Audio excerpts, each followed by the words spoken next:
as Willie Nelson says, on the road again. So we're off again, and we're headed, well, I'm not going to tell you yet where we're headed, but we're getting on the airport bus. And so got our cold water, which they'll actually give us water on the bus. Got my not so good coffee, but it's early. It's only like 9 o'clock in the morning. Have a little coffee. And that has a Kit Kat. And so we're off. Get on the airport bus, and I'll be telling you where we're headed in just a few minutes. Well, not a few minutes, maybe a few hours.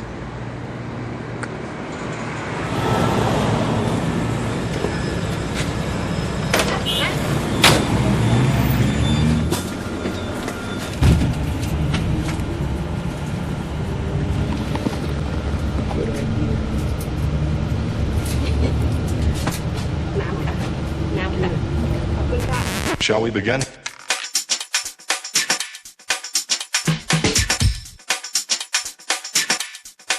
Let's begin now.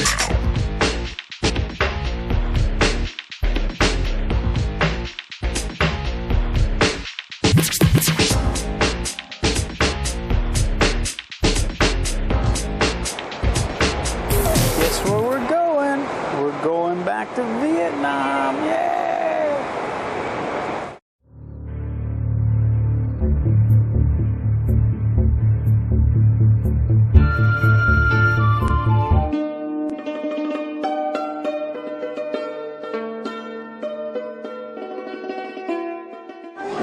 Okay, so we're going back to Vietnam, yeah, to two of the places that I actually wanted to go back to intentionally to find out if it's a great place to live. Before, it was like a cruise ship trip that we took, you know, stopping in all these different places, and I decided I wanted to go back, that places that would be livable for me would be Danang, Dalat, and Hanoi. So that's why we're going to see. I'm going to actually check on renting apartments and all this stuff. If we were going to live there, what would it be like? What would it be like every day living there?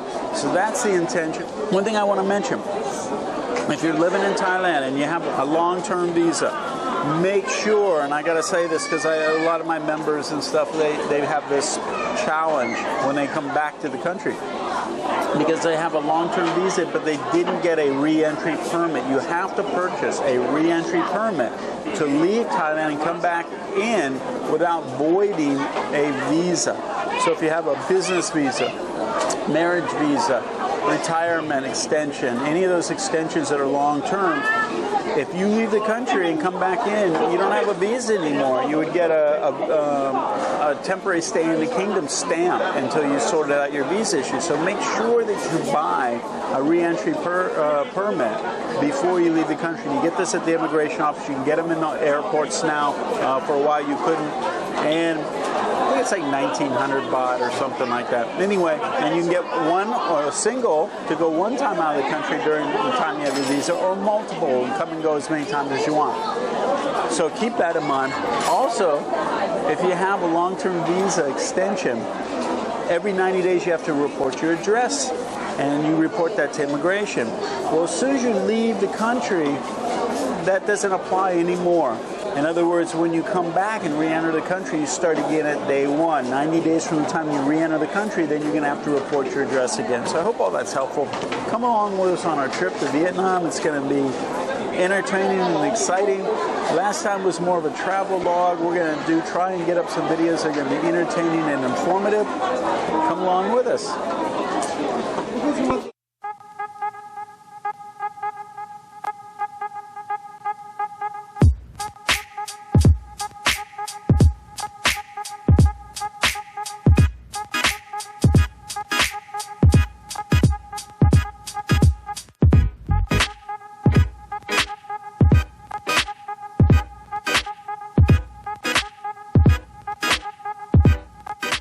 Sometimes I'm just amazed about Thailand. Everywhere you go, the signs say no photos, no videos. Yeah, I'm just taking a video of B-roll, what we call B-roll, just of me putting a bag up, and the flight attendants, no, you cannot, I cannot fly. You wouldn't believe how often I encounter this. Can't video. Sorry. getting ready to take off, so.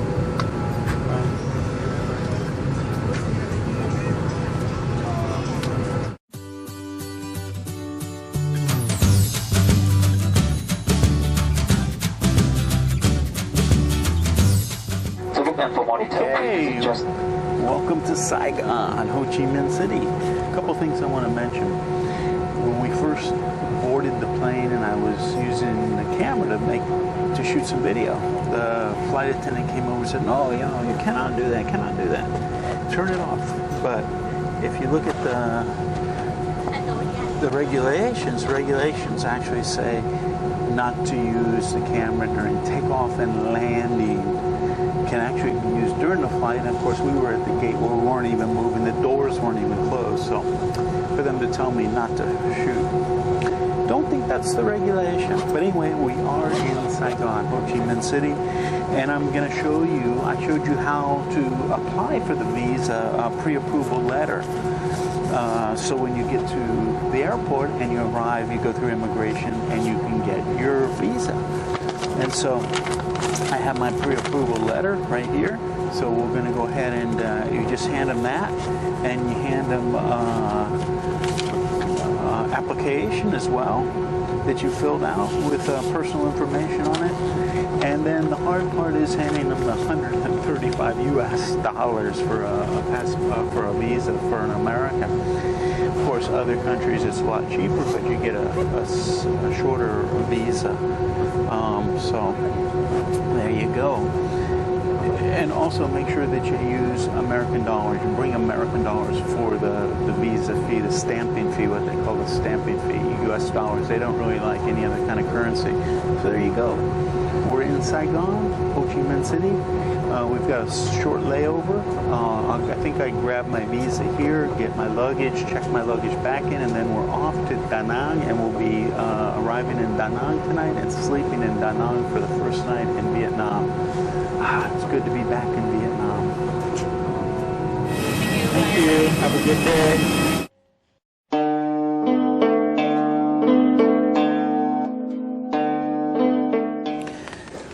All right, welcome back to Vietnam. Well, we got our pre-approval letter, which I showed you how to get on the website. And when you get off at an airport, the first thing you're going to hit is passport control immigration. And you're going to take your passport and your pre-approval letter. You're going to hand it to them. It'll take about 10-15 minutes. And then you'll pick it up, give them some money, and you'll be good to go with a visa in your passport.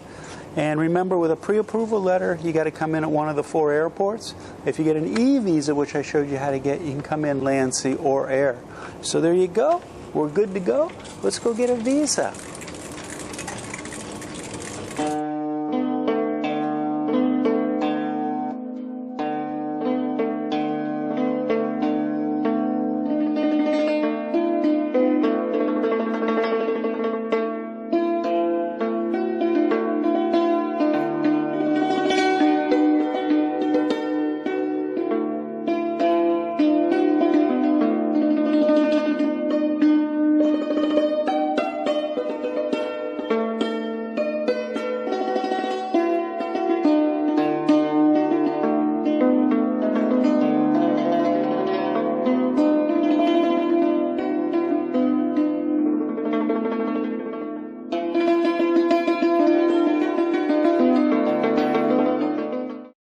Okay, so we've got our SIM card now. We're good to go. Now we're headed to the domestic terminal so we can catch our next flight to Danang.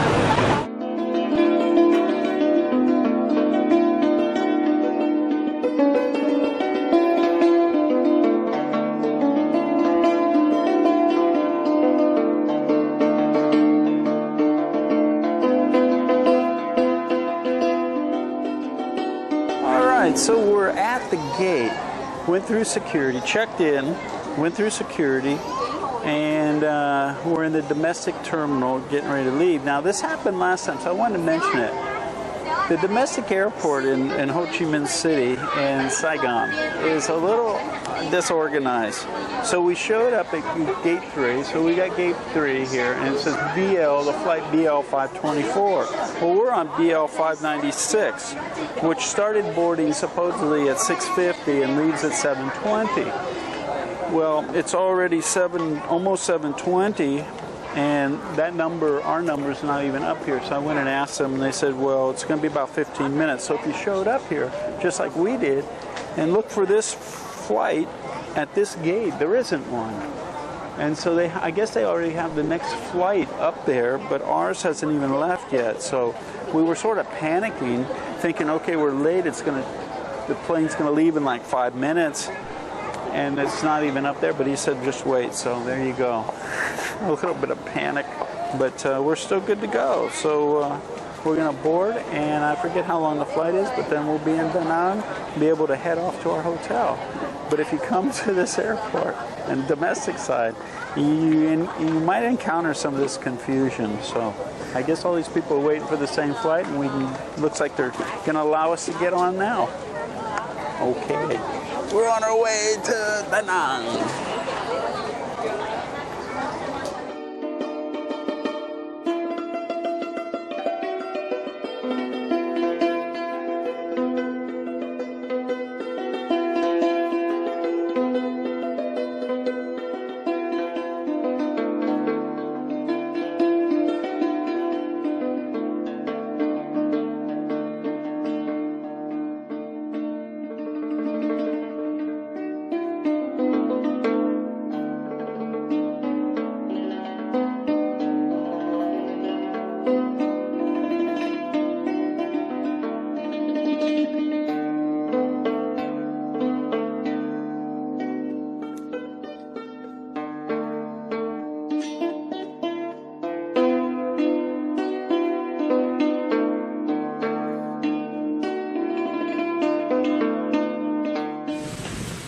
Good evening.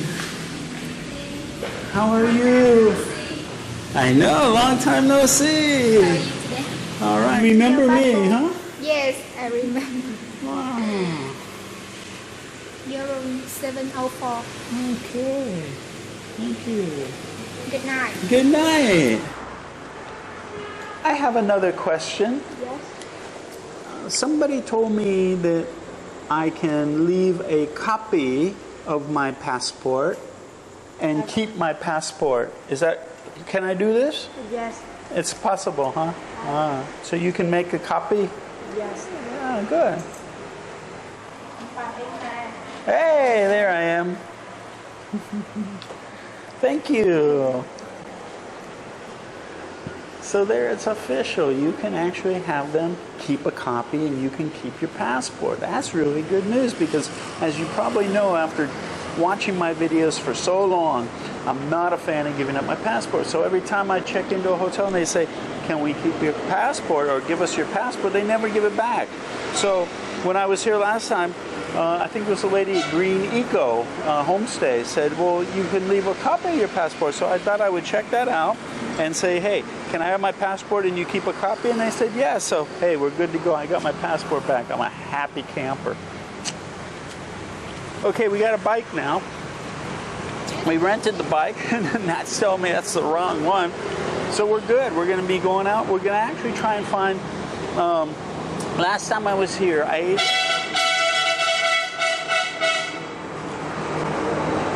Oh my God, welcome to Vietnam. Last time I was here, I actually went with a friend of mine and ate what they call ban jiao. Ban jiao is omelet, really good omelet that you wrap up, take pieces off and wrap up in lettuce and herbs and stuff. Very, very good. So I'm not sure if we're going to be able to find the same one. I would hope I can, but I found something on Google Maps that we're going to go check out. So we'll see if we can find the one before that we ate at, but if not, this one's highly recommended that I'm looking at the map anyway. I'm not sure if it's the same one, but let's go get some ban jiao. Okay, thank you. So we're back on the learning curve. You know, we all get comfortable in our daily routines and activities. We love to be around things that are familiar, and some people want to stay in that zone. Me, I like to stretch myself and step out of where I feel familiar, but it's wobbly footing at first, and so we're back in that situation again. and only have been in Vietnam now for less than 12 hours? More than 12 hours, but still not very long. So, thank you. We're readjusting to some of the differences. So the horn thing, getting on a motorbike and having the horns honking at me or honking all around. Because this, what I said before about the horn honking, people say, why do you keep going this horn honking, horn honking? You got to realize it's contrast. If you live in a place, and even America, a lot of places we use the horn. But if you live in a place like Thailand where there's no horn honking, you come to a place that's honking, it's sort of, I don't want to say intrusive, but it's a shock. And so this is why it's, to me, that's contrast. And just like I say all the time, people say, what is this about you and the grouchy people or because it's contrast. I live in a world, and Westerners don't live in that world anymore. I did when I grew up. There were people who were friendly and everything. And Thailand is like that. So the young people, like the lady girl just came over, she saw we were having a little trouble communicating with the waiter. She came over, was very helpful, young girl. But again, we were back in that learning curve. So Nat has her dictionary. Now, the way they spell these Vietnamese words out into Thai is easier for her to be able to pronounce because of the tones. The tones are built in to the Thai alphabet, into their characters. So she can speak it with the tones, or if I read it, it wouldn't sound right. So that's a great thing. Plus, I have my Google dictionary that the Vietnamese people can type it in and see, or I can type it in English and see the Vietnamese word. So we're back on this learning curve, and it's really cool. I really enjoyed this. So we're stepping out of our comfort zone, and we're experiencing new things. And well, just like this on the table, look at this. This was sitting on the table. And it had water in it. I'm going, what is this? I want to know what this is. Why is there water in these things? So when the girl came over to take her order, I said, what are these for? And she said, well, so you take the wrap, and this is to dip the wrap and get it wet so you can roll up the banh xiao. Now, you showed the banh xiao and how to eat it in our last series. So if you didn't see our last series on Vietnam when we were in Hanoi, she showed how to eat these. And I think it was number 17 or 18 in the series we did before. So check that out and you see how to eat these. But we're back on the learning curve. We're headed up that steep slope. It's great. It's exciting. It's adventurous. And it's a little bit frustrating as well. There you go. We're going to eat our banh xiao. And we're going to look in Thailand. And the Vietnamese restaurants, I don't know if you saw the one where we drove all around Nha Trang looking for this dish. In Thai, it's called gung pan oi. And it's like a shrimp mousse on a sugarcane stick that you break it off and you mix with vegetables and wrap it up with this sauce. It's excellent. We're going to look for that as well while we're here. And we keep thinking we see it on the menu and they go, no, we don't have that. So anyway, we're going to eat and do some more adventures and start getting back into the swing of things here and start looking for resources to, if we lived here full time, what we'd be able to use and how much would it cost. So the banh xiao, by the way, is 18,000. I think that we ordered two, so there's two. So if that's the case, I would say that probably for each one of these circles, I'm not exactly sure, it would be 18,000. So if that's the case and it's for each one of those, it would be 80 cents a piece US for each one of these little guys. And it comes with the wraps and the sauces and the veggies and everything. So there you go. 80 cents a piece. I'm hungry. Time to eat. And I was upset. I was sort of disappointed I have no coffee here. So we're going to find a coffee shop soon. I need coffee. Okay, so get this.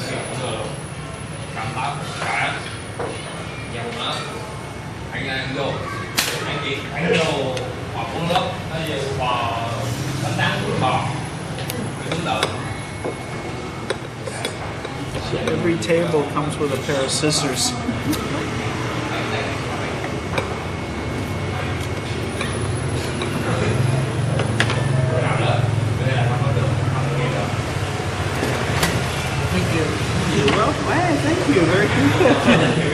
speak English? A little bit. A little bit.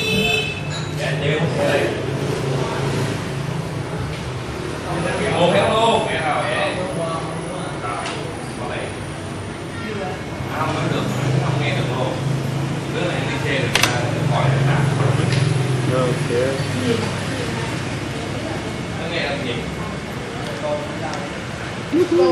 Thank you.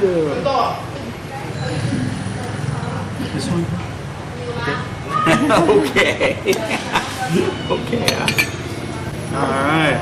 Thank you. Very good. Okay, so we have the official bun chow maker. Make me my bun chow.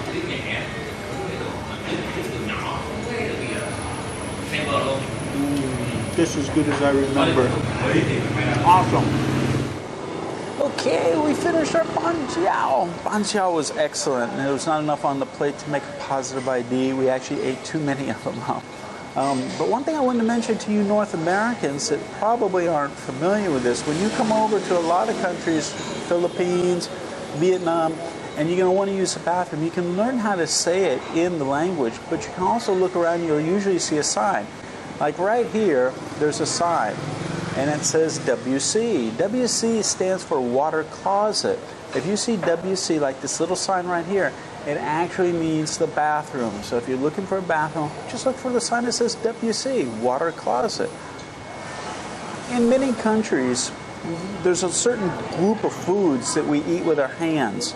And so you end up getting your hands really dirty. Like in Thailand, a lot of it is a chicken. We eat chicken, a fried chicken, and they'll eat it with sticky rice, and they'll dip it with their fingers, and we do the same thing with a lot of different meals in Thailand. Well, in Vietnam, it's the same thing.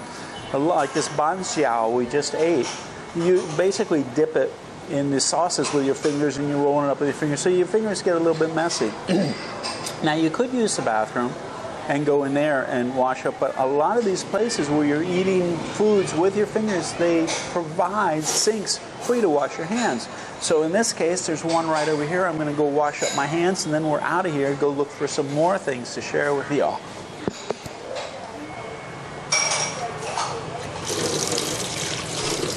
So I just recently, as my members know on my member site, just recently got major health insurance, major medical, through a Thai company that I recommend. It's really great premium price and great coverage.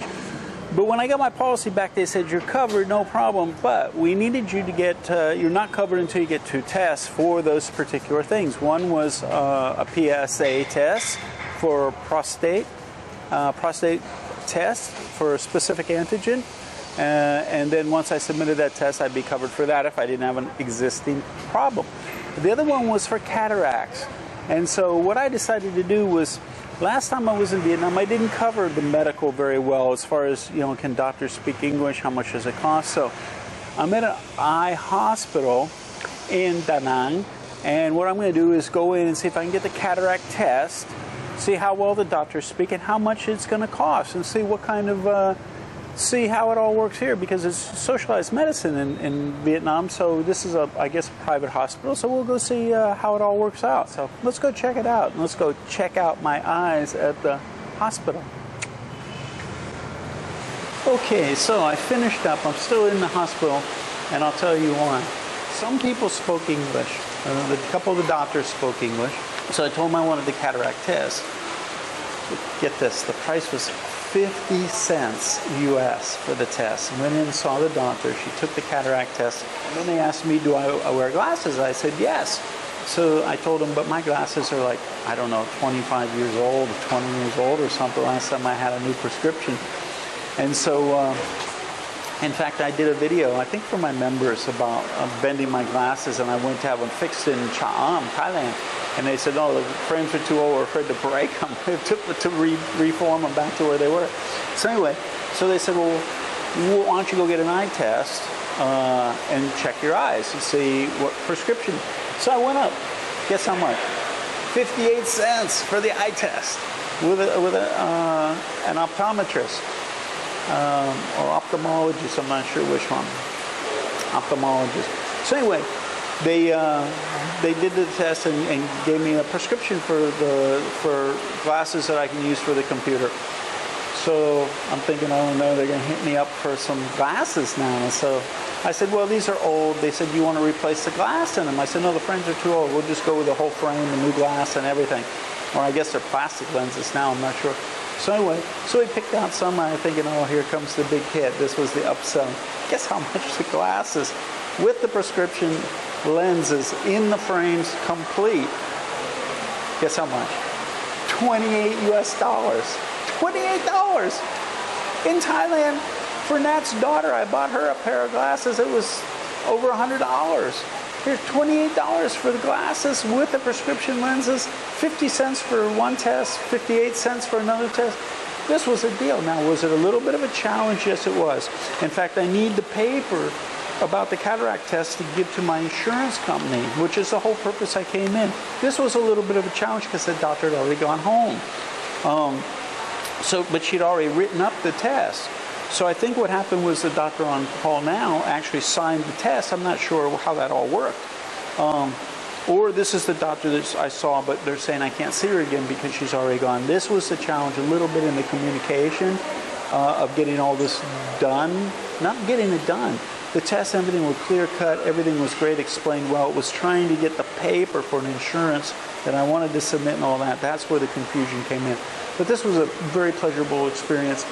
The nurses, the doctors, everybody was very pleasant, very friendly, and very inexpensive. Hard to beat. So I got new glasses for looking at my computer now.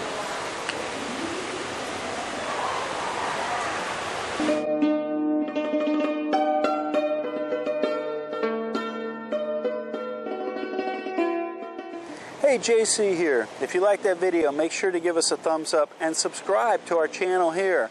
Also, we have another video up here you're going to be really interested in watching as well. And if you're looking for all the details of how to retire in Thailand in one place, plus a group of people to support you, check this out over here. Give it a click.